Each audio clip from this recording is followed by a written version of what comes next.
Salut à tous, bienvenue sur la chaîne Carafif, la chaîne libre, gratuite et sans pub, et qui le restera.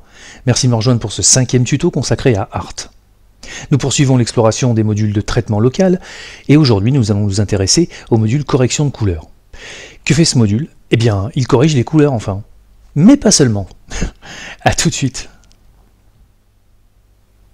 Vous trouverez le module correction des couleurs dans le tiroir des module de traitement local, comme son petit cousin le module lissage que nous avons étudié dans le tuto numéro 4. Lorsque vous le déroulez, vous avez la traditionnelle fenêtre des instances masques qu'on ne présente plus.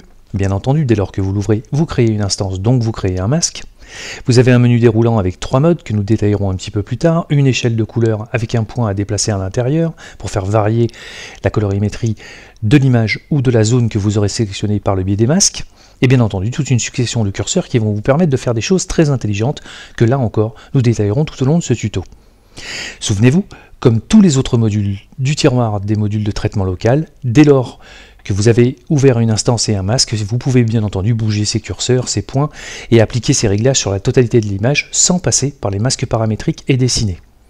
Mais bien entendu, tout l'intérêt de ce module est bien entendu de pouvoir aller faire du traitement local avec. Que faire avec le module traitement de correction de couleurs? Nous allons donc pouvoir faire varier la colorimétrie générale d'une image, nous allons pouvoir faire varier la balance des blancs, mais nous allons pouvoir faire toute une succession de choses sans même toucher à la couleur grâce à ces curseurs.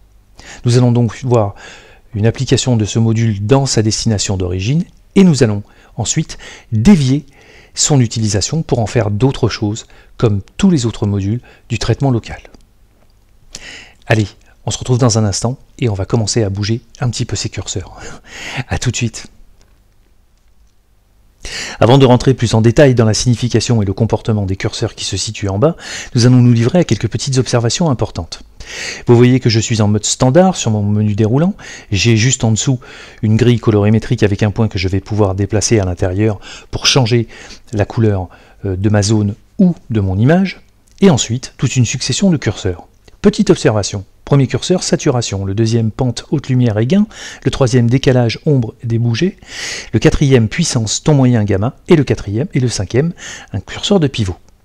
Si je passe maintenant mon menu déroulant en mode canaux RVB, hop, ma grille disparaît et je me retrouve avec des canaux RVB séparés. Le rouge, le vert et le bleu. Dans chaque canal, je retrouve pente, haute lumière, gain, décalage, ombre, débouché, puissance, ton moyen, gamma et le point de pivot. Je le retrouve sur le rouge, je le retrouve sur le vert et je le retrouve sur le bleu. Si maintenant je passe en coefficient TSL, je clique, je n'ai toujours plus ma petite échelle de couleurs et cette fois-ci, je me retrouve en en-tête de gondole avec pente, haute lumière et gain et un curseur de teinte et de saturation avec un curseur de luminosité. Pareil pour décalage, ombre, débouché, pareil pour puissance, ton moyen, gamma et bien entendu à la fin mes masques. J'ai donc, en fonction de mon choix de mode, différentes approches du thème de la colorimétrie dans mon image ou dans la zone que j'ai ciblée. Nous allons donc maintenant rentrer en détail sur les curseurs et voir comment ils se comportent, à commencer par le mode standard. A tout de suite.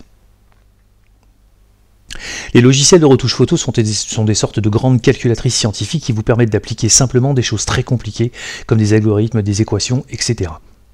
Si les noms choisis par les développeurs sont en adéquation avec les fonctions qu'ils appellent, il n'en demeure pas moins que parfois les noms sont pour le commun des mortels assez obscurs. Nous allons donc essayer de détailler ces curseurs avec des mots simples de manière à ce que vous ne soyez pas trop perdus. Si je pars en mode standard du sommet de mon module, je me retrouve avec une grille. Un point blanc, je le pince avec le bouton gauche de ma souris et si je le déplace, vous voyez que hop, je fais varier la colorimétrie de mon image. Vous voyez qu'ici je suis dans les oranges, ici dans les verts, ici plutôt dans les magentas et bien entendu ici dans les bleus. Plus je tends ma courbe, plus je vais pousser la couleur, bien entendu. Si je la réduis, vous voyez que mon bleu l'est un peu moins, jusqu'à très peu, jusqu'à quasiment inexistant et puis je peux le faire tourner comme ça gentiment tout autour de mon échelle et venir chercher ma vérité colorimétrique. Nous allons prendre notre bleu comme exemple bien probant. Vous voyez que la colorimétrie générale de l'image a bougé et est devenue toute bleue. Le premier curseur que nous retrouvons, est comme tous ces autres copains les curseurs, une sorte de curseur de balance. Ne le voyez pas trop comme un curseur progressif, mais plutôt comme une balance. Il va d'un endroit à un autre. Si je me place du côté gauche de ce curseur, je vais me rapprocher de la saturation de mon réglage, tandis que si je me place vers la droite, je vais plutôt me rapprocher de la saturation de l'image. Je vais donc pouvoir effectuer une sorte de bascule, une sorte de balance entre le réglage que j'ai choisi et l'image d'origine, afin de pouvoir équilibrer celui-ci. Si je pousse par ici, vous voyez que je me rapproche du bleu de mon réglage, tandis que si je vais vers la droite, je viens retrouver petit à petit la colorimétrie de l'image d'origine, ce qui me permet ainsi d'équilibrer entre l'image d'origine et mon réglage ma vérité. La pente haute lumière gain, c'est exactement la même chose. Il faut le voir comme une pente qui va d'un point bas à un point haut. Plus je vais vers le haut, plus je vais vers le gain, donc plus je vais doper en quelque sorte ma luminosité, tandis que plus je vais vers le bas, plus je vais couper par effet les hautes lumières et descendre vers des tons plus sombres. Démonstration, si je pousse vers la droite, hop, vous voyez que j'augmente mon gain, tac, et si je descends, je vais bien entendu, petit à petit, couper mes hautes lumières et me rapprocher des tons sombres, gentiment, hop, jusqu'à restreindre la luminosité de mon image. Le décalage ombre-débouché, c'est exactement pareil, c'est une balance qui va des ombres vers les ombres débouchées. Si je pousse par ici, du côté débouché, eh bien, je vais déboucher mes ombres, tandis que vous l'aurez compris, si je vais vers la gauche, je vais aller vers les ombres jusqu'à boucher mon image. Pareil pour la puissance ton moyen gamma, si je vais vers la gauche, je vais pousser les tons moyens, tandis que si je vais vers la droite, je vais petit à petit réduire mon gamma jusqu'à aller vers un noir quasiment absolu. Je pousse côté ton moyen et je dope ces derniers, tandis que si je vais vers la droite, vous voyez que petit à petit, je vais couper mon gamma, hop, jusqu'à carrément avoir une image très sombre. Le pivot est, comme son nom l'indique, un curseur de pivot, c'est-à-dire un curseur qui va vous permettre de déterminer à partir de quand, en quelque sorte, votre réglage va bouger. Je vais, regardez, bouger, hop, mon curseur de ton moyen gain, et si je fais varier mon pivot, vous voyez que mon réglage bouge un petit peu, parce que maintenant, le point de pivot n'est plus au même endroit. Donc le comportement du curseur est différent, car j'ai déplacé le point de bascule à partir duquel, justement, ce curseur bascule entre les tons moyens et le gamma. Vous retrouverez ce curseur de pivot absolument partout. Il vous permet parfois de décaler votre point de pivot de manière à être plus fin dans votre pente. Je remets tout cela à 0, hop. Et je vous invite à retenir ceci. À chaque fois que vous aurez un curseur à bouger, il se fera selon le même principe. Vous retrouverez tous ces réglages présentés différemment dans les différents modes qui sont présents dans ce petit menu déroulant. Une fois que vous aurez compris ce principe, il vous suffira de l'appliquer dans chacun des modes en n'oubliant pas, bien entendu, le curseur de pivot. Allez, on va aller voir maintenant ce que donne le deuxième item du mode. J'ai donné les canaux RVB séparés. A tout de suite. Je vous disais il y a quelques minutes, dès lors que vous passez du mode standard au mode canaux RVB, hop, instantanément votre grille colorimétrique disparaît et vient se faire remplacer par 3 pavés, 3 canaux, rouge, vert et bleu. Dans chaque canal, vous avez à votre disposition tous les curseurs que vous retrouviez dans le mode standard, pente, haute lumière, gain, décalage, ombre, débouché et puissance, ton moyen, gamma, avec bien entendu le curseur de pivot. La petite subtilité, c'est que les réglages que vous allez appliquer dans ces pavés ne concerneront que le canal dans lequel vous vous trouvez. Attention aussi à bien penser que seuls les réglages qui se situeront dans le côté haut de la bascule concerneront le canal rouge, car en quelque sorte, à la position des curseurs, les curseurs vous montrent là où commence en quelque sorte le canal rouge, histoire de faire simple. Si vous descendez en deçà de ces valeurs, vous allez vous retrouver sur des valeurs plus standards et moins liées au canal. Il en va de même pour le rouge, pour le vert et pour le bleu. Tout en bas, nous avons une petite case à cocher. Lorsque vous cliquez dessus, vous liez les curseurs correspondants, ce qui équivaut à dire que vous n'êtes plus en mode canaux RVB séparés, mais en mode canaux RVB liés. Donc chaque action sur un curseur entraînera le même comportement dans les autres canaux. Nous verrons cela dans un instant. Mes petites démonstrations, je suis dans le canal rouge et dans le canal rouge exclusivement. Je vais pousser mon gain et regardez ce qu'il se produit. Hop, je pousse le gain du canal rouge, donc mon image est rouge, car je suis sur le canal rouge. Si en revanche, je me situe de l'autre côté de la pente, vous voyez qu'il ne se passe plus grand-chose. La dérive colorimétrique n'est plus trop liée au rouge, puisque je m'éloigne de sa position d'origine. Il en va de même pour boucher, déboucher. Si je débouche côté rouge, vous voyez que petit à petit, hop, je débouche en apportant une teinte plutôt rougeâtre à mon image, tandis que si je me situe vers les ombres, je vais boucher et avoir cette vraie petite déviance qui s'éloigne du rouge. De la même manière pour les tons moyens gamma, je vous rappelle que le gain est plutôt inversé sur ce curseur de pivot. Si je pousse les tons moyens, je vais pousser les tons moyens des rouges, tandis que si je vais vers le gamma, je vais couper hop, petit à petit mon gamma et sortir des rouges. De la même manière, point de pivot à votre disposition. Il en va de même pour les verts et il en va de même pour les bleus. Si maintenant je clique sur cette petite case à cocher, lier les canaux correspondants, regardez ce qu'il se produit. Lorsque je bouge le curseur de gain des rouges, les autres bougent de façon dynamique. Hop, j'augmente et vous voyez que la valeur en rouge a été transférée dans le canal vert ainsi que dans le canal bleu. Ces trois canaux sont liés, ils ont donc un comportement similaire à ces curseurs dans le mode standard. Nous allons voir maintenant les coefficients TSL. A tout de suite.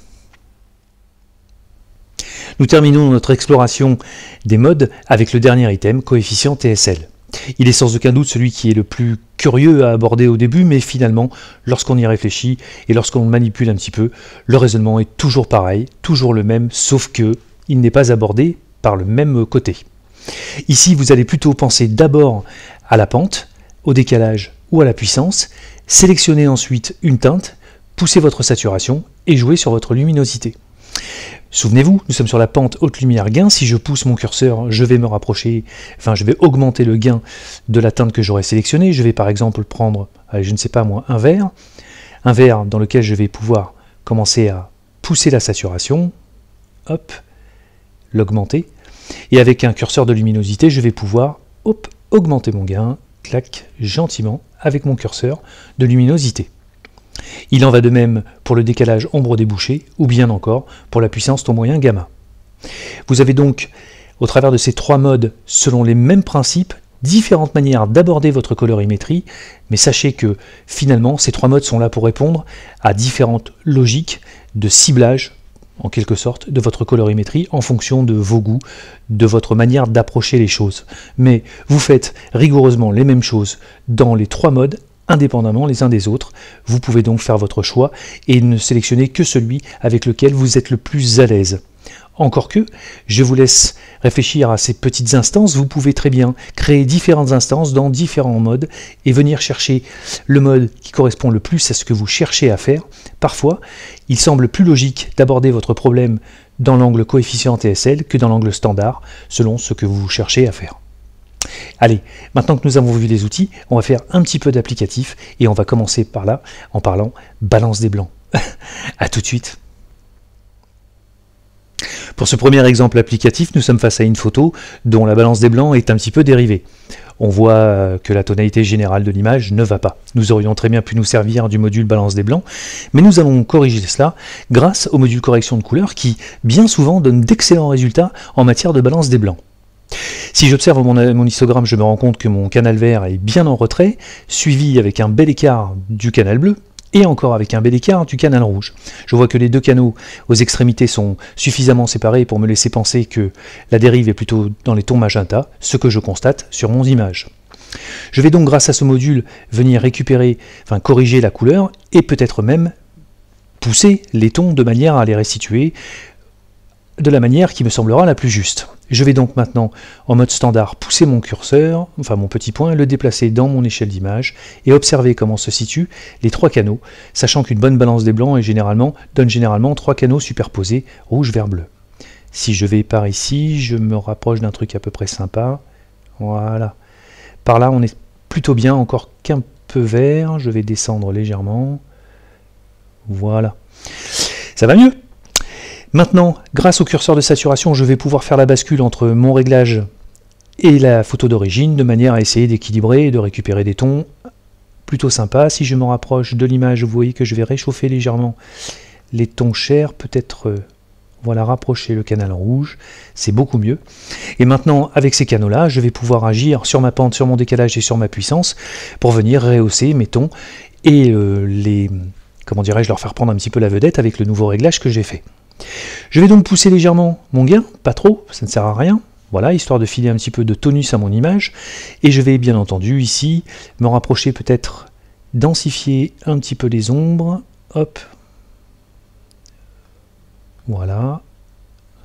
Et puis je vais maintenant pousser mes tons moyens pour venir faire chanter mes tons chers, pas trop. Voilà qui est pas mal. Je vais voir si, en bougeant mon point de pivot, voilà, je viens renforcer un petit peu mes tons sombres et donc je gagne en contraste, vous voyez, sur les cheveux. Et en rebasculant maintenant entre les tons moyens et les gammas, puisque j'ai bougé mon pivot, je vais pouvoir densifier peut-être mes noirs, voilà, histoire d'avoir, hop, un bon contraste. Perdu, je vais prendre un petit avant-après, histoire de voir si notre boulot est plutôt sympa. Avant, après. Vous avez vu qu'en quelques clics, et grâce aux outils très puissants que met à votre disposition Art, vous pouvez faire une correction de balance des blancs très puissante, très fine, non seulement sur la colorimétrie de l'image, mais en plus sur les tons généraux que vous aurez, comment dirais-je, améliorés grâce à cet outil. Nous allons essayer de faire peu ou prou la même chose dans les coefficients TSL, histoire de vous montrer qu'on peut faire la même chose en l'abordant différemment. A tout de suite. Je vous le disais il y a quelques instants, on peut faire la même chose sur les trois modes indépendamment les uns des autres, en abordant le problème de différentes manières. Je vais donc vous prendre pour exemple, par opposition au mode standard, le mode coefficient TSL. Un curseur de teinte, un curseur de saturation, un curseur de luminosité. Je suis dans la pente haute lumière gain. Souvenez-vous, nous avons d'abord créé notre point de couleur, puis nous avons augmenté notre gain. Nous allons faire le contraire. Nous allons chercher dans cette échelle la teinte qui correspond le mieux à la correction de la dérive de la couleur. Sauf que si je pousse mon curseur de saturation, ici, hop, si j'arrive à l'attraper, vous voyez qu'il ne se passe pas grand chose, tout simplement parce que ma saturation est à 0. Donc je vais me positionner, hop, à peu près par ici, histoire d'envoyer du gain, et je vais observer ce qui se passe dans mon histogramme, et je vais venir chercher ma teinte, de manière à chercher mes canaux, et venir ainsi les superposer, en se rapprochant petit à petit du bleu. On y arrive gentiment. Ce n'est pas suffisant, je vais pousser encore ma saturation. Voilà. Et puis, bah écoutez, on est plutôt pas mal. Par ici. Voilà, nous avons en gros corrigé notre colorimétrie sur l'image. Maintenant, nous allons nous occuper de nos tons. Sur les ombres débouchées, je ne vais pas toucher la saturation des ombres, ça ne sert absolument à rien. En revanche, je peux couper la luminosité pour densifier un petit peu mon image et récupérer ainsi le contraste dans les cheveux, comme je l'avais fait avec le point de pivot et les tons moyens gamma. Voilà, pas plus. Maintenant, dans les tons moyens gamma, les tons moyens sont plutôt situés sur les tons chers du portrait. Je vais aller chercher une couleur un petit peu plus chaude, histoire de rehausser ces tons et d'adapter la saturation en fonction. Je viens, hop, chercher plutôt des jaunes, voilà, qui sont plutôt dans les tons chers, et je vais pousser légèrement ma saturation pour venir gentiment rehausser mes tons moyens. Voilà. Pas plus. Si je veux, je peux pousser encore un petit poil ma luminosité sur les tons moyens, pousser éventuellement ma saturation, puisque ma teinte est bonne. Voilà, pas plus. Allez, on va se faire un petit avant-après, pour voir si on a fait un bon boulot. Avant, après. Vous voyez que quel que soit le mode, on peut aborder le problème différemment et obtenir le même résultat. Nous avons corrigé les couleurs sur la totalité d'une image, mais l'intérêt d'un module de traitement local, c'est de pouvoir le faire, bien entendu, localement. Allez, on va faire un petit peu d'applicatif et se rendre compte que ce module peut être très utile sur des zones plus ciblées de votre image. A tout de suite. Dans cet autre exemple, nous allons faire un traitement plus localisé, mais d'abord, nous allons un petit peu rehausser l'exposition de cette image. Je vais ouvrir mon curseur d'exposition, pousser un petit peu mon expo pour venir chercher, hop, mes pierres. Je vais activer mon encodage log, voilà qui est fait. Et je vais maintenant, hop, passer à l'égaliseur tonal. Je vais densifier un petit peu mes noirs, couper mes hautes lumières, hop, voilà qui est fait. Pousser un petit peu mes tons moyens, les ombres vont se déboucher légèrement. Je vais faire claquer un petit peu mes blancs sur la partie avant de l'image, comme ceci. Et je vais pousser mon curseur de régularisation pour venir chercher un petit peu plus mon sujet. Voilà qui est pas mal. Lorsque je regarde mon image, je peux bien entendu améliorer un petit peu la netteté. On va pousser la déconvo, histoire de gagner, voilà, en netteté sur l'image. Avant, après, c'est beaucoup mieux. Lorsque je regarde mon image, je me rends compte que si la balance des blancs, en règle générale, est peut-être un peu chaude, en partie basse de l'image, on voit ici toute une teinte bleutée qui est liée à un projo qui se situait dans le couloir de ce monastère. Je vais donc essayer, au travers de 2 instances, de corriger tout cela. Je prends mon module correction des couleurs, j'ai donc créé une instance, je l'active, et je vais venir ici chercher, hop, une colorimétrie un petit peu plus froide, voilà, qui est pas trop mal. Je fais un petit avant-après histoire de voir, avant, après, vous voyez que nous sommes moins chauds, et je vais créer une nouvelle instance, vous voyez que mon réglage se remet à 0. Cette fois-ci, comme je suis face à un problème qui est local, je vais donc aller chercher un masque dessiné, donc aller chercher mon masque de zone, je clique, je le crée dans la partie basse de mon image, je vais donc afficher mon masque, le passer en mode intersection, voilà qui est fait, je vais légèrement arrondir mes angles, pas trop, je vais flouter légèrement mon masque, voilà, pousser un petit peu le dégradé pour ne pas avoir un mode trop tranché, et je vais aller chercher dans mes courbes les couleurs qui m'intéressent. Vous avez vu que mon éclairage était plutôt bleu, je vais donc aller encadrer mon bleu pour venir localiser plus spécifiquement ma couleur. Je dois être très doux pour ne pas contrarier la colorimétrie générale de l'image, je vais donc, hop, bien encadrer mon bleu. Vous voyez que on le fait apparaître très facilement grâce aux courbes. Ici, je vais m'arrêter ici, et je vais rajouter un critère de luminance avec une autre courbe, et venir ainsi chercher mes tons moyens pour venir diffuser au maximum mon masque. J'écarte, je viens chercher mon petit masque. Allez, par là, ça devrait être plutôt par ici, pas mal. Je floute, je diffuse. Voilà, là nous sommes pas mal. Je désactive mon masque, je laisse la sélection afin que vous voyez la zone que nous allons traiter, et nous allons maintenant réchauffer ceci. Comme nous sommes plutôt bleus, nous allons aller dans l'autre sens, c'est-à-dire plutôt du côté des rouges, afin de contrarier cette dérive colorimétrique. Je viens, hop, chercher, voilà là, vous voyez qu'on a déjà supprimé le côté bleu, et en me déplaçant par là, je vais aller chercher un peu plus de jaune, voilà qui est fait. Je vais donc m'arrêter ici. Peut-être encore améliorer les choses par là. Non, je pense que j'étais beaucoup mieux par ici. Hop, voilà qui est fait. Je vais donc désactiver maintenant la sélection de ma zone, puisque nous la connaissons bien. Hop, voilà qui est fait. Et nous allons faire un petit avant-après pour regarder comment tout cela se comporte. Regardez en bas, avant, après. Vous voyez que nous avons fait une petite correction locale très sympa. Nous pouvons aussi jouer sur le curseur de saturation afin de nous rapprocher un peu plus de notre réglage et donc de réchauffer notre mur. Voilà qui est fait. Pas mal. Ensuite, on peut servir encore des curseurs pour venir faire des choses. On peut déboucher légèrement les tons. Voilà, histoire de ne pas laisser notre sélection trop sombre par rapport au reste. Voilà qui est bien. Remonter les tons moyens gamma, est-ce que ça va avoir un effet? Oui, ça va pouvoir réchauffer un petit peu, pas trop. Voilà qui est pas mal. Et si on veut s'amuser ensuite à équilibrer notre masque, on peut bouger, vous voyez, hop, notre courbe pour venir affiner notre réglage. Génial, non?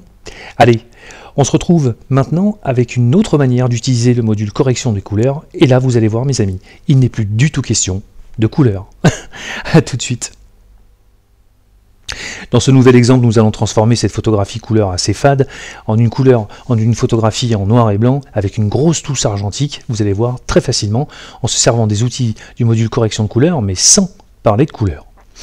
J'en veux pour preuve le fait que nous allons passer sur le module noir et blanc et que nous allons l'activer afin de désaturer notre image. Et vous voyez que notre ciel manque un petit peu de contraste et est assez fade.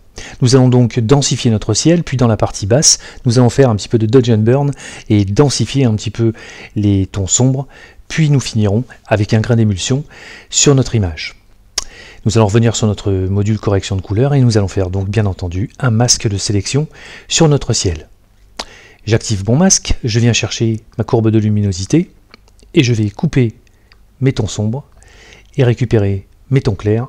Hop, voilà qui est fait. Je vais virer tout ce qui n'est pas des tons clairs. Voilà. Et notre ciel est sélectionné. Je coupe mon masque et maintenant je vais me servir exclusivement des outils de curseur qui jouent sur les teintes, et qui ne jouent pas sur les teintes mais sur la luminosité. Je vais donc maintenant couper mon gain et venir me rapprocher, briser en quelque sorte mes hautes lumières. Je vais venir chercher un point d'équilibre pas trop mal. Voilà qui est bien, vous voyez que j'ai récupéré du contenu dans mon ciel. Je vais plutôt boucher que déboucher cet ensemble, histoire de densifier légèrement mon ciel, si je ne perds pas mon curseur, comme d'habitude, sacrée vidéo. Voilà, ici. Plutôt que d'aller vers les tons moyens, je vais aller vers les gammas, histoire de densifier un petit peu mon ciel, donc l'assombrir. Je vais décaler légèrement mon point de pivot pour que celui-ci se situe plutôt vers les gammas. Voilà qui est fait. Et je vais maintenant pousser mon curseur vers la droite, ici, vers la gauche, pardonnez-moi, j'y arriverai. Je suis pas trop mal, je regarde avec mon pivot si je peux améliorer les choses, en venant chercher plus spécifiquement. Moi je crois que là on n'est pas trop mal. Je peux peut-être boucher encore un petit peu. Voilà, je pense qu'on a un ciel suffisamment, comment dirais-je, dramatisé pour nous arrêter là. Nous allons maintenant nous occuper de la partie basse de l'image qui, comme vous pouvez le constater, est assez fade. Nous allons densifier les noirs et les nuances de gris afin de venir faire un petit peu de dodge and burn dans ces parties. Nous allons donc créer une nouvelle instance avec le petit plus, clic-clac, voilà qui est fait. Nous allons afficher notre masque et faire exactement la même chose, mais dans l'autre sens. Nous allons couper les hautes lumières et venir chercher plus spécifiquement les tons sombres. Voilà qui est fait. Je vais couper tout ce qui bave dans les hautes lumières pour ne laisser que les tons sombres. Un petit coup de flou, histoire de bien diffuser, voilà, sur ma partie basse. Je m'arrêterai là, je coupe mon masque et je vais maintenant faire le contraire. Je vais densifier mes noirs. Je vais donc boucher, voilà, les parties les plus sombres de mon image. Ici, je vais couper mon gain de la même manière pour éviter, voilà, de me retrouver sur un truc trop délavé. Vous voyez qu'on commence à avoir un truc bien dense, bien argentique. Voilà, on dirait déjà un effet de film relais. Je cherche à trouver mon pivot. Je vais me rapprocher des gammas, histoire de densifier un petit peu tout ça. Et je vais m'arrêter là. Il ne me reste plus maintenant qu'à rajouter, on va se rapprocher un petit peu, un grain d'émulsion. Voilà qui est fait, quitte à le pousser encore un petit peu jusqu'à 800 par là. Voilà, là on a un bel effet argentique, comme je les aime. Voilà, un noir et blanc argentique, très facilement réalisé grâce au module correction de couleur et à ces outils puissants de gestion de la luminosité sur masque. Allez, on se retrouve pour la récap de ce tuto numéro 5. A tout de suite. Voilà les amis, ce tuto numéro 5 s'achève. J'espère vous avoir démontré toute la puissance et tout l'intérêt surtout d'utiliser ce module correction des couleurs qui, comme son nom l'indique, vous permet de corriger des couleurs sur toute ou partie de votre image, mais aussi de vous livrer à quelques petites corrections sélectives sur les gammes de luminosité de votre image.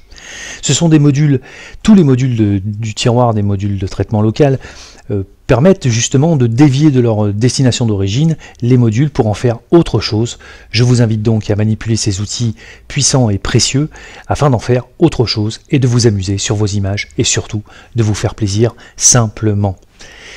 Je vous remercie beaucoup d'avoir suivi ce tuto numéro 5. Je vous dis à très bientôt pour de nouvelles aventures sur la chaîne Carafif. Et comme d'hab, vous le savez, c'est bon pour le référencement.